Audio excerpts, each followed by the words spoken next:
In the opening scenes, we see a young woman, Connie, rowing through a storm in a small boat. When she reaches the shore, she takes a baby from another young woman, Rose, the child they found with a couple named Jack and Alice. 50 years pass. On Scribbly Gum Island, all tourists are told the island's most famous tale. Back then, when sisters Connie and Rose Dowdy returned home, they already knew their lives would never be the same. Their neighbors, Jack and Alice Munro, had disappeared from the rented house, leaving behind their newborn daughter in a cradle. Enigma Munro, the baby found in the rental house, now works as a tour guide and tells visitors this story over and over again. The Dowdy sisters, who still live on the island, raised Enigma as their own daughter. The cottage where the Munros vanished has been turned into a museum. Drops of blood on the floor may point to a possible crime. Everything inside was left untouched to preserve historical authenticity. During one of her tours, Enigma receives a call from her adoptive sister Margie, who's on the verge of tears. Something is wrong with Connie, her mother. Enigma rushes to Connie's house. Veronica, Margie's daughter, is already there. They found Connie lifeless.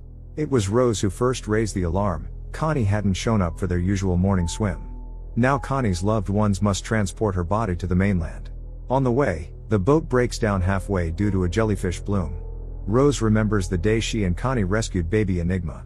Later, when everyone sees the name Sophie in the will, they are confused. No one recalls anyone named Sophie. That same evening, Sophie Honeywell goes on a date with a guy named Max, whom she met online. Sophie shares her dream of becoming a famous journalist. It turns out Max has even read one of her articles. Suddenly Sophie's cheeks flush red, and she tells him about her rare vascular condition. It happens every time she gets nervous. Max asks what she's really looking for, because he's serious about starting a family. Sophie's mood suddenly shifts. She lost her parents when she was 22, so conversations about family are still incredibly painful. The date is hopelessly ruined. Grace, a pregnant children's author, is presenting her new book. After work, she receives a call from her mother, Enigma, who has been trying to reach her all day. Upon hearing about Connie's passing, Grace bursts into tears. Aunt Margie takes the phone from Enigma and begs Grace to come as soon as possible. The whole family must be together now. Grace struggles to calm down, feeling how her emotional state is affecting the baby. Sophie is already 39, and convinces herself to give Max another chance. But when she returns from the restroom, Max is preparing to pay the bill. He has another date scheduled for tonight. Flustered, Sophie says she had a nice time. But Max makes it clear he's not interested in seeing her again. Grace arrives at the emergency room on her own and tells them she's 34 weeks pregnant and having some pain. She is rushed into surgery. Grace goes into premature labor. When she doesn't hear the baby cry, she starts to panic. Sophie lives entirely alone. Due to her illness, she has to give herself regular injections. At one point Sophie breaks down crying from helplessness, feeling utterly useless. She misses a call from Thomas, her ex-boyfriend. Rose smokes a lot, unable to accept the loss of her sister, her closest person. They used to swim together every morning, and now for the first time Rose does it alone. Sophie sleeps through her alarm and is definitely in no shape to call Thomas back or reply to his messages. Libby, the editor-in-chief of the women's magazine where Sophie works, is displeased. Lately Sophie has either submitted no articles or sent in absurd ideas. Sophie explains she's going through a rough patch. Libby tells her to get it together, or she'll risk losing her job. Later, Sophie meets Thomas in the park. They broke up years ago, when Sophie ditched him at the airport out of fear of commitment. Since then, Thomas has married and now has a 3-year-old daughter, Lily. But of course Thomas didn't ask Sophie to meet just to tell her how well his life turned out. The real reason is that his grandmother, Connie, who passed away yesterday, left Sophie her house and everything in it. No one knows why. Sophie's cheeks flush with red blotches, as they usually do in stressful situations. She's puzzled as to why Connie left her house to her grandson's ex-girlfriend. Thomas has no answer. Maybe the letter Connie left for Sophie will explain something. Thomas leaves, and Sophie reads the letter alone. Veronica is outraged that her brother handed the letter to Sophie before they had worked out a legal strategy. She thinks it's completely unfair that Sophie, who isn't even part of the family, should get everything. Doctors managed to save Grace's newborn son, and they'll both be discharged tomorrow. But Grace refuses to hold him, afraid she might accidentally hurt him. He's just so tiny. Veronica still can't come to terms with Sophie inheriting everything and doesn't want her in the house. Margie asks Veronica to respect their grandmother's final wishes. When everyone finds out that Grace gave birth prematurely, it casts a shadow over the mood. The only relief is that the baby is now doing fine. Sophie reads Connie's letter over and over again, Remembering their first meeting, she and Thomas had come to the island so he could introduce her to the family. Connie liked Sophie right away, especially her attitude toward the island. Sophie had already heard a lot about baby Enigma. Each member of the family reacts differently to Connie's last will. Veronica even sneaks into the house at night to steal a set of silver spoons, just to make sure Sophie doesn't get them. Grace tells the hospital staff that she needs to attend her grandmother's funeral. But it's still too soon for her to leave the hospital. Margie has gained weight and can barely squeeze into her dress, while her husband Ron remains in great shape. Like Veronica, he thinks they shouldn't give everything to Sophie. They could sell the house and split the money between them. Sophie shares the news with her friend Nathan, who suggests Connie probably just hated her relatives. But Sophie doesn't believe that. Nigel, another friend of hers, points out the postscript in the letter. Connie wrote that there's a man on the island who will steal Sophie's heart. Later, while rushing to the funeral, Sophie bumps into a man whose face looks familiar. But he insists they've never met. During the funeral, when Sophie's phone starts ringing, all eyes turn to her. Veronica doesn't even try to hide her contempt. As Father Norris begins to speak about what a decent and kind woman Connie was, Rose interrupts him, saying it's nonsense. Enigma steps in to finish the eulogy. Grace enters the church looking completely drained. Callum, the same man Sophie bumped into earlier, walks over to Grace. Then everyone joins in singing Connie's favorite song. Sophie feels completely out of place. After the ceremony, she approaches Veronica, who immediately shows her aggressive attitude. Callum, Grace's husband and the baby's father, receives a call from the hospital and learns she didn't inform them she was leaving. Grace insists it must be some kind of mistake. Callum eventually remembers seeing Sophie in Thailand. She promises not to say anything Grace doesn't need to know. Finding her courage, Sophie approaches Rose and offers her condolences. Rose asks if they can speak in private. No one can say for sure what Connie was thinking when she signed the will. But Rose knows one thing: if Sophie truly wants to change her life, this is a real chance. Sophie remembers how she once couldn't sleep and stepped out onto the veranda. Rose was there too. She still hadn't come to terms with the loss of her beloved husband Billy. Sophie had shared that she also wanted a family. She'd be turning 31 in May. Connie had advised her not to marry Thomas just because she wanted a family. She should choose someone she truly loved. When thunder rumbled and rain started falling, Connie lit up like a child. Billy had adored thunderstorms. Sophie had caught her mood. In the present, Callum holds his son Oliver for the first time. Libby suggests Sophie write an article about how her ex-boyfriend's grandmother left her a huge house. Readers would love it. Sophie packs her things and heads to Scribbly Gum the next day. Connie's entire family is already waiting for her there. Margie hands Sophie the keys to the house. Sophie settles into her new place, where everything reminds her of Connie. She believes she can start fresh here. Connie also left a letter for Rose, urging her to finally tell the others the truth. Soon Callum picks up Grace and the baby from the hospital. The whole family is relieved they're both doing well. Sophie takes care of all the legal formalities related to inheriting the house. Her lawyer's name is Ian Gibson. Sophie can't stop thinking about her brief fling with Callum, but he's married to Grace, and they have a child. Unable to sleep, Sophie finds an old photo album in the house dedicated to the mystery of baby Munro. The photos were taken by Billy Thrum. In the morning, seeing Rose swimming at the pier, Sophie walks up to greet her. Back in the house, Rose says she doesn't know what to do with her sister's ashes. Sophie is shocked as she watches Rose add Connie's ashes to her tea. Later, Sophie asks Rose if she remembers how Billy Thrum used to take photographs. Rose recalls how 50 years ago, she and Connie met Billy on the beach. He had come to photograph baby Munro, who had become famous across Australia. That's how Connie met her future husband. The girls showed Billy the cottage where the Munro couple had vanished. They had seemingly disappeared into thin air without a trace. In the present, Sophie asks Rose for details, and Rose realizes the girl is planning to write an article about it. Given the circumstances, Rose also suggests that Sophie join the family business. Connie's baked goods sold really well in the gift shop, and Sophie could take her place. Sophie shyly admits she's not much of a cook. The birth of the baby has completely turned Grace's life upside down. She feels utterly exhausted. On top of that, she had forgotten what it's like to live under the same roof with her domineering mother. Callum tries to support Grace in his own way while avoiding putting pressure on her. During a run, he runs into Sophie again, who's cleaning up trash around the property. Sophie is clearly flustered in his presence. He mentions the family tradition of having dinner at Connie's. Maybe now Sophie will need to carry on that tradition. They agree to stick with the story that they met at the funeral. Soon Margie shows up at Sophie's door with a stack of cookbooks. Sophie tries to explain that she can't cook, but Margie won't take no for an answer. Then Margie shows Sophie the basement, where Billy had built a bomb shelter out of fear of the Russians. That's also where Connie kept her wine stash. She loved having guests over. At that moment Margie gets a call from her daughter, who's furious that Sophie has already been in touch with the lawyer, Ian. Veronica is determined to evict Sophie no matter what. Sophie and Margie cook together. Veronica shows up with groceries, barely hiding her irritation. Soon Enigma joins them in the kitchen as well.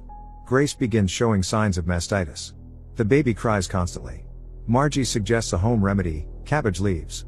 The next day when Veronica sees her father teaching Sophie how to operate the boat, her anger flares. Later she confronts her father, accusing him of flirting with Sophie.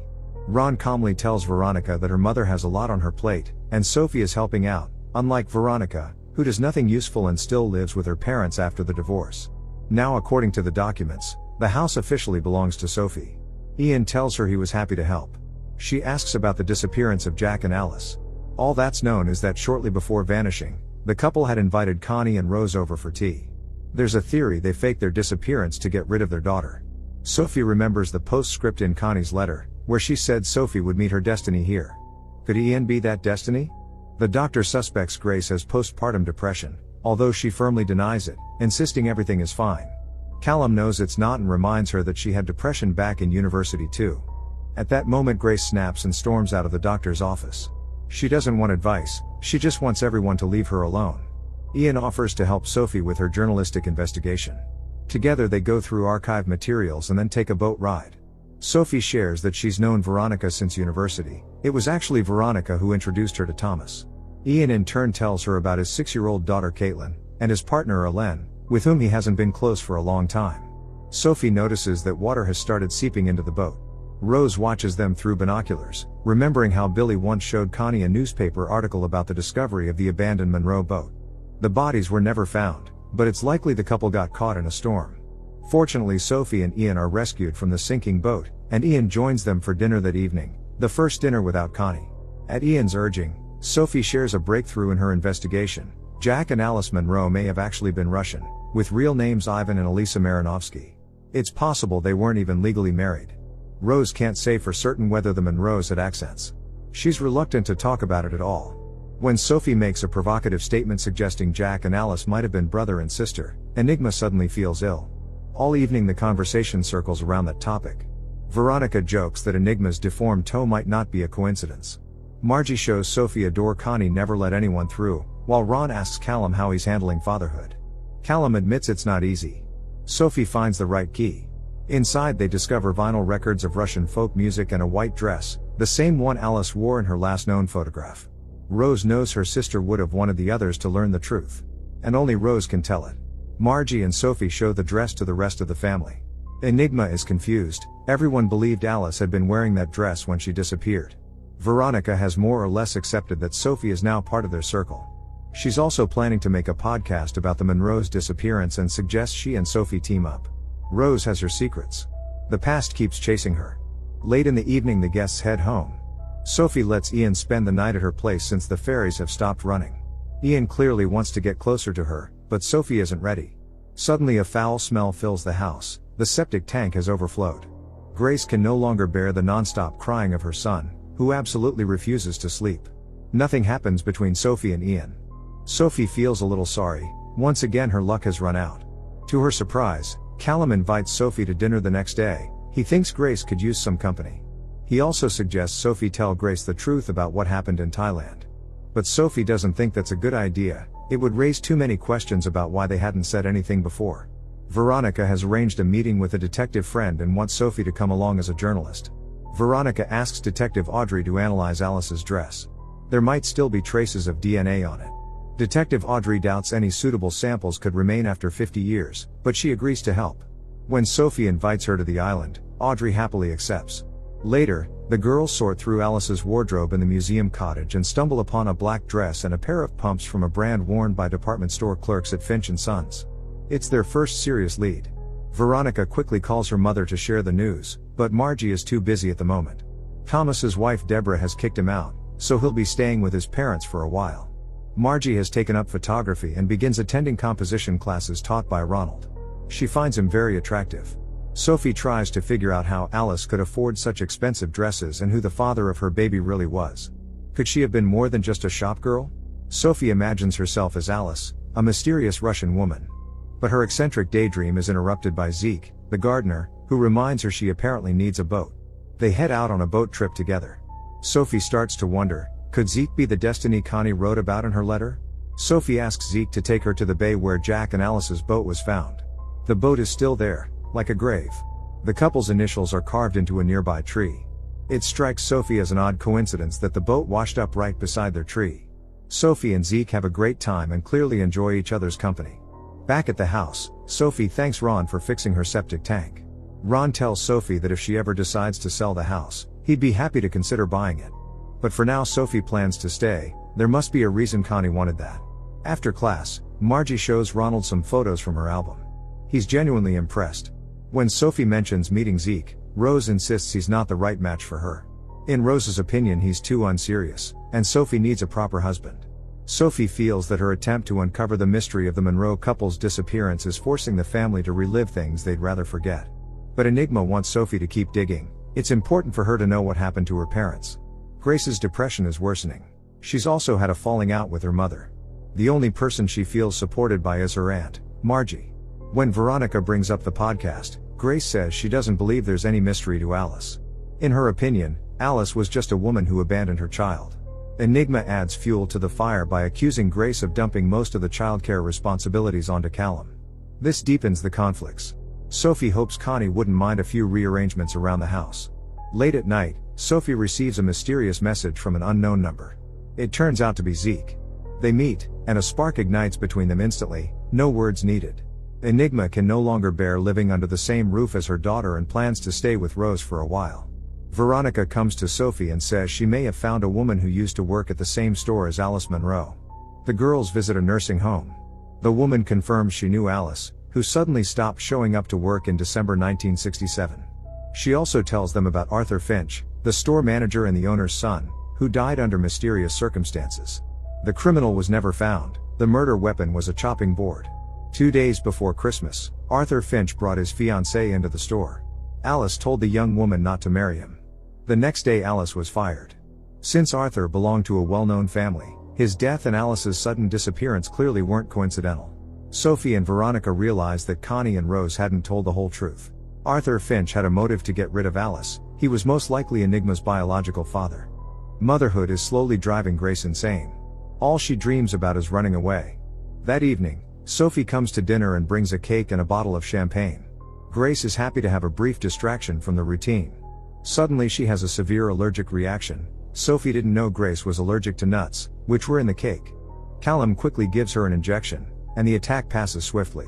Sophie apologizes again and again, but Grace isn't angry. She knows Sophie didn't do it on purpose. While dining with Rose, Enigma wonders if she's been a bad mother to Grace. Maybe even a monster? Rose replies that in some ways, all people are monsters. Meanwhile, Grace tells Sophie about her difficult relationship with her mother. Enigma has a complicated personality. When Grace was 12, her mother didn't speak to her for over a month out of spite. Hearing this, Sophie can barely hold back her emotions. Grace through tears smiles and tells Sophie she's so glad she came to the island. 50 years ago, Rose also worked at Finch & Sons. Mr. Finch directly asked her if she knew why Alice no longer worked there. Rose lied and said they weren't friends. Mr. Finch began flirting with Rose, making suggestive comments and implying he was interested in something more than a professional relationship. But Rose made it clear she wasn't interested. In the present, Rose realizes the truth will come out sooner or later. That's what Connie would have wanted. Sophie and Veronica find an interview online with Robin Finch, the son of Arthur Finch, the infamous chopping board victim. Veronica wants to ask Detective Audrey to help them contact Robin Finch. They need to find out whether Robin and Enigma are siblings. The girls ask Grace to submit a saliva sample for DNA testing. As Enigma's daughter, she's a suitable match.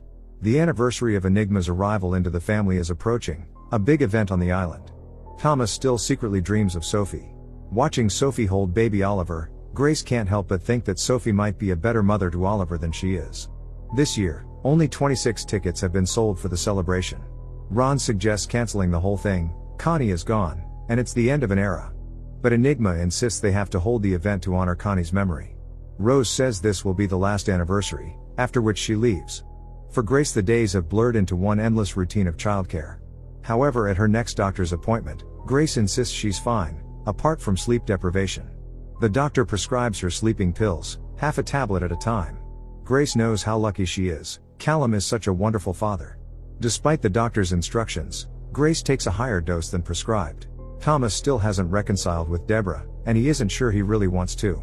Sophie mentions that ever since she moved into the house, her things have been mysteriously disappearing. This morning, for example, her mother's ring went missing. Veronica advises Sophie not to treat Zeke as her boyfriend. His intentions likely aren't serious. But right now Veronica has more pressing news. The DNA results are in, and they confirm that Enigma and Robin are half-siblings. Arthur Finch is their father. When Enigma hears this, she is completely shocked. Rose had known the truth all along. But she didn't want Enigma to know because she was not a child of love, she was a child of fear.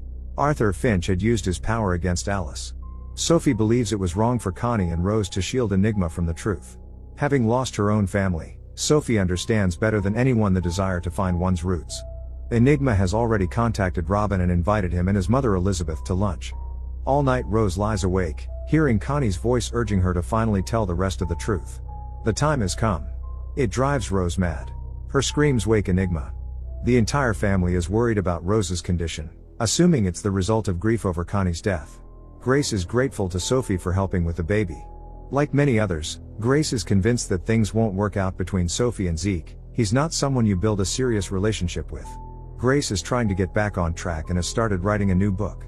Margie continues to attend her weekly photography composition class. Ronald notices that Margie seems especially distracted today. Following the family tradition, Sophie is trying to learn how to cook while also looking after Grace's baby.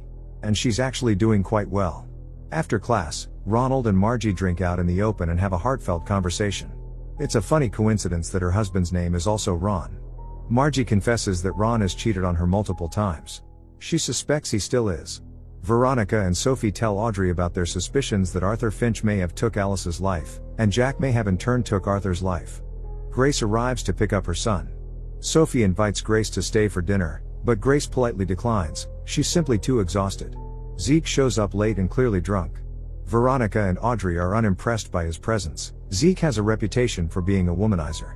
When he starts making inappropriate compliments toward both girls, claiming he can have any woman he wants, especially once they hit a certain age, they quickly leave. As Veronica walks Audrey to the pier, an unexpected kiss happens between them. Both feel awkward afterward. Sophie is upset by Zeke's behavior during dinner. He acted like a 15-year-old boy. She doesn't need a man like that in her life. Before Zeke left, Sophie asked if he had taken her mother's ring. He didn't respond, he just slammed the door on his way out. Later, Grace calls Sophie to apologize for all the negative things she'd said about Zeke. But Sophie isn't offended. In fact, Grace was completely right. Sophie has 2 tickets for a music party tomorrow. She had planned to go with Zeke, but now that it's over, she wants to go with Grace instead. Sophie isn't invited to tomorrow's lunch at Enigma's. Grace thinks that's unfair. As a protest, Grace decides not to go either. Enigma is extremely anxious about the upcoming meeting with her brother. Rose is just as nervous, wishing the meeting wouldn't happen at all. The past is too painful. Suddenly Rose decides to cut her hair into the same style she had 50 years ago. Looking at her son, Grace thinks she doesn't deserve to be his mother. Grace ends up going to the family lunch after all, so Callum will go to the music party with Sophie instead. Ron announces that he's skipping lunch, citing errands in the city. When everyone sees Rose's new haircut, they all agree, it suits her perfectly. The Finches arrived earlier than expected. Turns out they have their own yacht. Everyone excited by the occasion greets their newly discovered relatives at the shore. Only Rose looks somber. The secret she and Connie kept all these years still weighs heavily on her soul. At last everyone is introduced. Enigma and Robin are thrilled to have found each other. At their age, they never imagined they might have a sibling. They even have the same toe deformity. Meanwhile, Sophie and Callum are enjoying themselves at a pool party. Callum admits he often thinks back to their trip to Thailand, though they really shouldn't talk about it. During the family dinner, Rose recalls how 50 years ago, Arthur approached her and said he knew what she had done. Rose can't stay silent anymore and declares at the table that Arthur was a bad man. He forced Alice into things she didn't want. Elizabeth objects, saying it was just a fling, and calls Alice a fallen woman.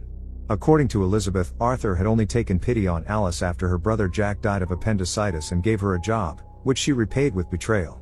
Enigma refuses to hear anything like that about her mother and tells their newfound relatives to leave. That gives Rose a sense of relief, but for how long? While Sophie and Callum are out having fun, Grace prepares dinner, sipping wine. The reunion didn't go at all how Enigma had hoped. She wishes Connie were here with them. In the past, Connie and Billy introduced Rose to a promising man, Charles, a pilot. But Rose made it very clear she wasn't interested. Connie called her a fool. The two sisters raised little Enigma together, as if she were their own daughter. Enigma loved to hear the story of her miraculous rescue before bed. Rose could never truly move on from what they had done, and still can't. Sophie walks drunken Callum back home. At the door, they are met by Grace, who thanks Sophie for bringing Callum back safely. When Callum opens the fridge and sees how much food there is, he's surprised. Grace says she just felt like cooking, then asks Callum what's going on between him and Sophie. Their eyes say it all. Callum simply embraces Grace, letting her know without words that he loves her. Early in the morning, Sophie receives a video call from Libby, who reminds her about the article. The magazine can't keep paying her for nothing. Sophie asks Libby for a little more time.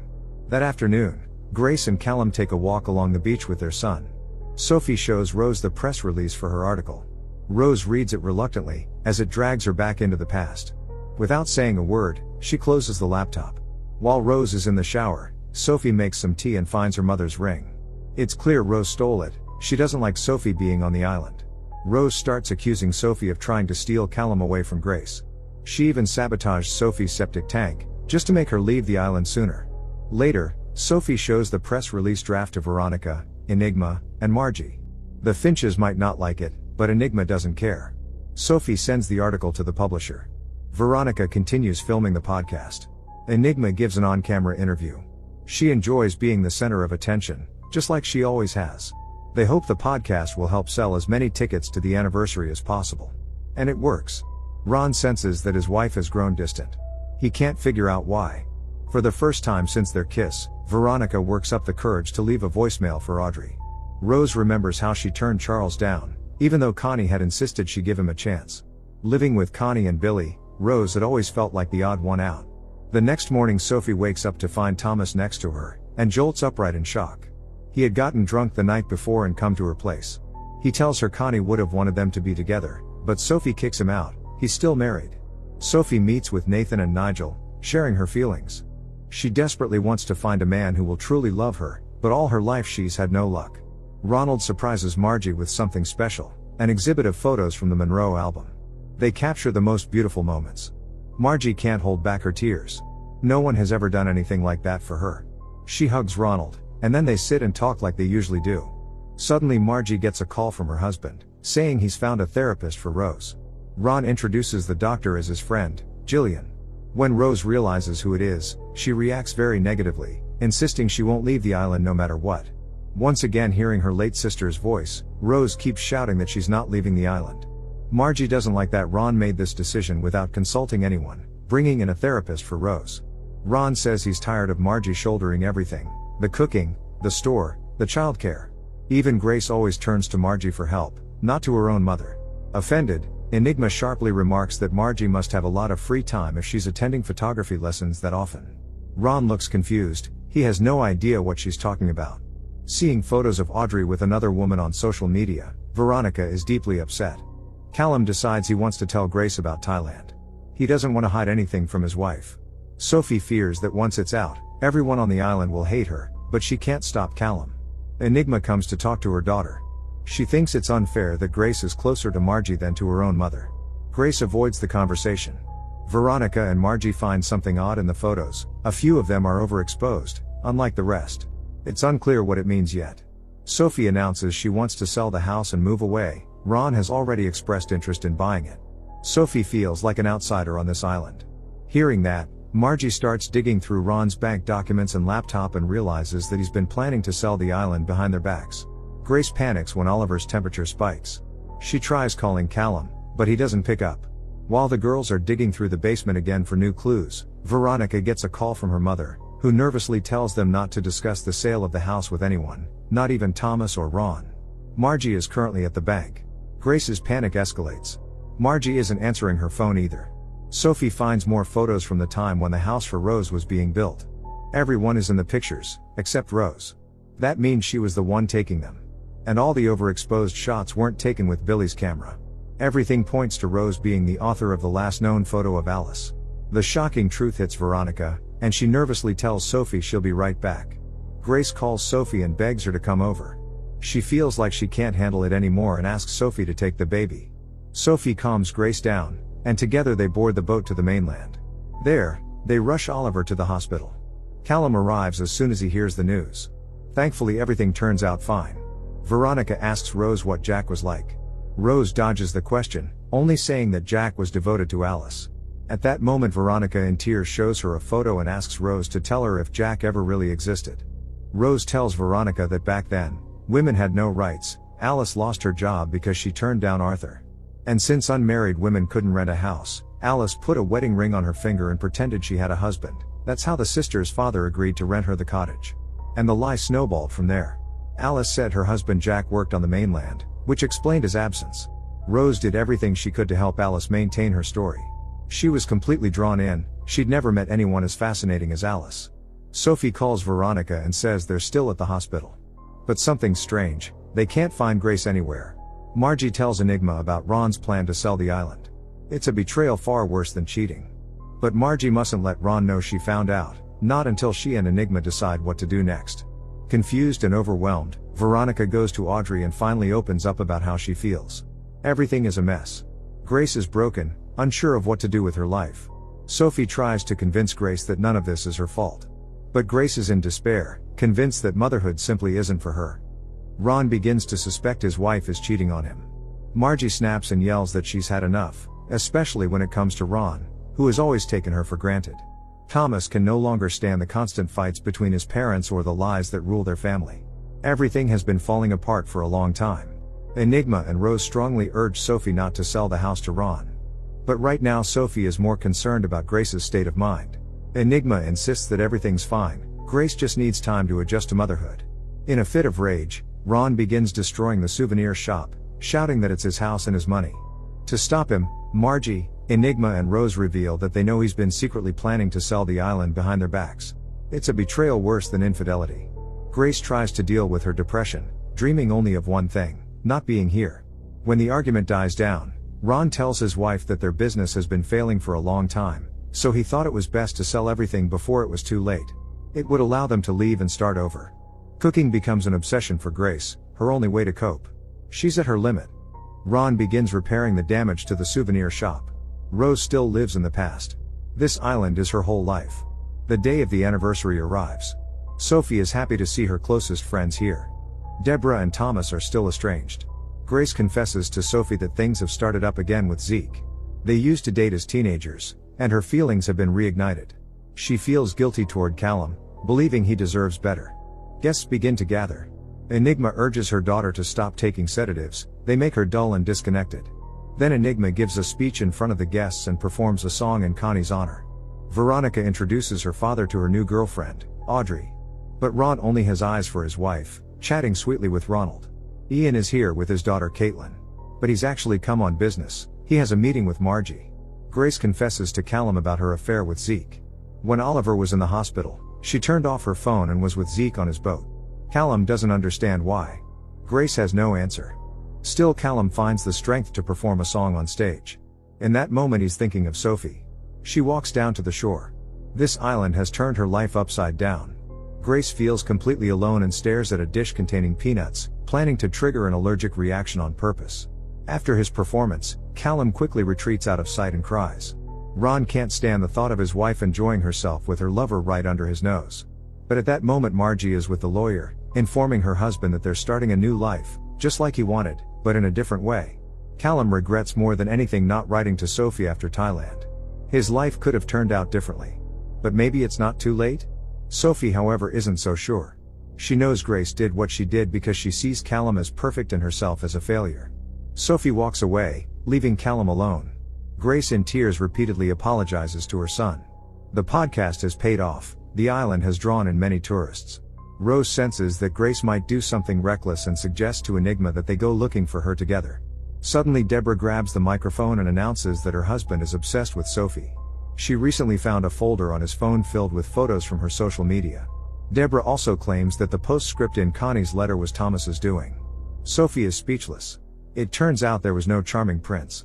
She wants to leave immediately. Rose and Enigma search for Grace everywhere, but can't find her. Suddenly Enigma realizes where her daughter might be. She asks Rose to stay with Oliver and rushes to the shore, where Grace is lying unconscious, having eaten the peanut-laced food. Enigma gives her an injection and begs her to wake up.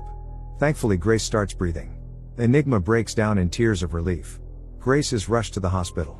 Enigma stays by her bedside at all times. She loves her daughter more than anything in the world, even if she doesn't always show it. Rose enters the hospital room and reveals that she, not Alice, is Enigma's mother. Of course Enigma had no idea. In the past, Arthur punished Rose for stealing a dress from the store for Alice. Connie quickly figured everything out and helped her sister hide the pregnancy from their father. When labor started, nothing went according to plan. Alice was supposed to bring help, and she got into a boat during a storm. She never came back. Connie survived, and the sisters staged everything to make it look like Alice had given birth and disappeared with Jack. Now Enigma and Grace know the greatest secret of their family. And they have to live with it. Rose promises Grace that they'll get through it together. They are family, and that's what matters most. When Sophie and Veronica arrive at the hospital, Rose tells them the truth too. Callum is overjoyed that his wife has recovered and is ready to forgive her. Margie is determined to divorce her husband. The money from the sale of the property has been divided among the family. Veronica is happy with Audrey. Grace tells Callum the family's deepest secret. Suddenly many things make more sense. Now Grace has found inner peace and has learned how to be a mother. A new chapter begins for each of them. It's still hard for Enigma to accept that her real mother was beside her all along. She also suspects that it was Rose who ended Arthur's life. Libby is impressed by Sophie's article. Suddenly Sophie receives a message from Rose, asking her to come back and leave the past behind. The island needs her. At the last moment Sophie decides not to publish the article, because those people are now her family. Let the mystery of baby Munro remain a mystery. Sophie returns to the island. She has finally found the family she always longed for. And what more could anyone need to be happy? Some time later, Sophie rereads Connie's letter, then crumples it up and throws it away. Thomas is clearly not her destiny. Down by the shore, she meets a man named Frank. He's new around here. Maybe he's the one meant for her?